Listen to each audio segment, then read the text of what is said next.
பெந்தகோஸ்துக்காரன் எந்த சபைக்கும் போக மாட்டான், ஏன்னா அவன் நல்லவன். நான் போன வாரம் எங்க தியானத்துக்கு வந்த ஒரு ஃபாதர் கேட்டேன், ஒரு பங்குல இருந்து வந்த சாமி ஞாயிற்றுக்கிழமை காணிக்க எவ்வளவு? 337 ரூபா. எவ்வளவு பங்கு காணிக்க? அதுல வேற 2 வாரத்துக்கு முன்னாடி யாரோ ஒருத்தன் 10 ரூபா போட்டானா, ஊர் கமிட்டி கூடிட்டான். இதுல 10 ரூபாலாம் போடக்கூடாது, 10 ரூபா காணிக்க போடக்கூடாது.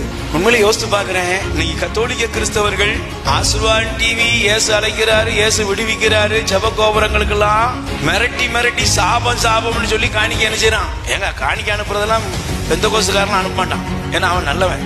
பெந்தகோஸ்துக்காரன் எந்த சபைக்கும் போக மாட்டான், ஏன்னா இந்த வெள்ளை போட்டுருப்பான் பாத்தீங்களா, வெள்ளையா, இவன் எந்த சபைக்குமே போக மாட்டான், அவன் யார்ட்டையும் போக மாட்டான், ஏன்னா அவனுக்கு தெரியும் நம்ம சபையில மட்டும்தான் பிரமாணிக்கமா இருக்கணும். ஆனா இருக்கிறதுல எல்லா இடத்துக்கும் ஓடுறது யாரு? இந்த இருக்க 4 மாவடியை நிரப்புறது யாரு?